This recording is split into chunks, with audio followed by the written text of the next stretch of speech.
ಹಕ್ಕುಗಳೆಂದರೆ ಸಂವಿಧಾನದಲ್ಲಿ ಹೇಳಲಾದ ಮತ್ತು ರಕ್ಷಿಸಲಾದ ಹಕ್ಕುಗಳು.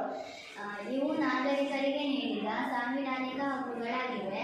ಇವುಗಳನ್ನು ಯಾರೂ ಉಲ್ಲಂಘಿಸುವಂತಿಲ್ಲ.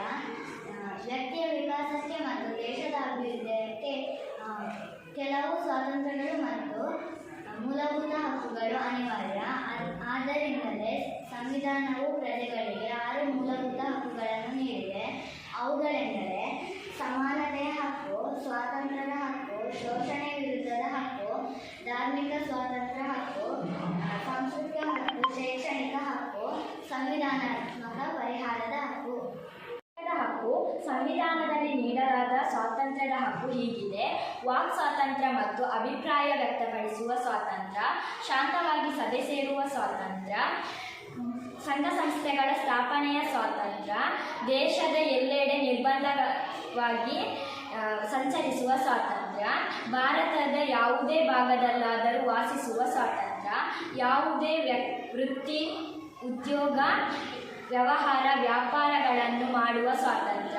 ಸ್ವಾತಂತ್ರ್ಯವು ಮೂಲಭೂತ ಹಕ್ಕಾಗಿದ್ದರೂ ಅದನ್ನು ಮನಸ್ಸಿಗೆ ಬಂದಂತೆ ಚಲಾಯಿಸಲು ಸಾಧ್ಯವಿಲ್ಲ.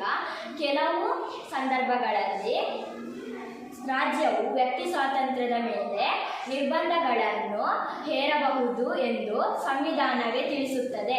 ಶೋಷಣೆಯ ವಿರುದ್ಧದ ಹಕ್ಕು ಮಕ್ಕಳು, ಮಹಿಳೆಯರು, ಬಡವರು ಮತ್ತು ದುರ್ಬಲರಿಗೆ ಶೋಷಣೆ ಮಾಡಬಾರದು ಎಂಬುದು ಈ ಹಕ್ಕಿನ ಉದ್ದೇಶ.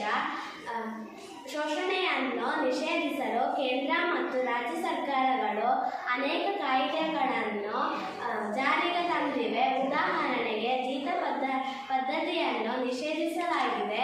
ಗಣಿಗಾರಿಕೆ, ಬೀಡಿ, ಪಟಾಕಿ ತಯಾರಿಕೆಗಳಂತಹ ಅಪಾಯಕಾರಿ ಕೆಲಸಗಳಲ್ಲಿ ಮಕ್ಕಳನ್ನು ದುಡಿಸಿಕೊಳ್ಳುವುದನ್ನು ನಿಷೇಧಿಸಲಾಗಿದೆ. ಧನ್ಯವಾದಗಳು.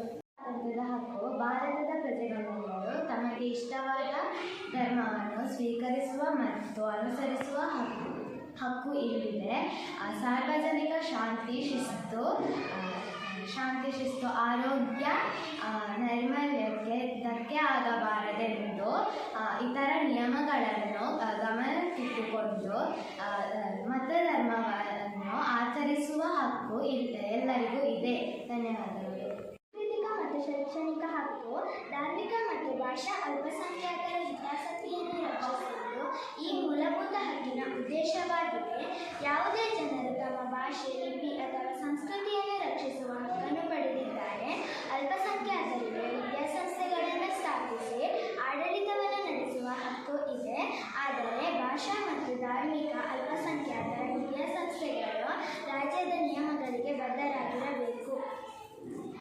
ಸಂವಿಧಾನಬದ್ಧ ಪರಿಹಾರದ ಹಕ್ಕು ಮೂಲಭೂತ ಹಕ್ಕುಗಳು ಉಲ್ಲಂಘನೆಯಾದಾಗ ನಾಗರಿಕನು ನ್ಯಾಯಾಲಯಕ್ಕೆ ದೂರು ಸಲ್ಲಿಸಬಹುದು. ಈ ಹಕ್ಕನ್ನು ಸಂವಿಧಾನಬದ್ಧ ಪರಿಹಾರದ ಹಕ್ಕು ಎನ್ನುವರು. ಧನ್ಯವಾದಗಳು.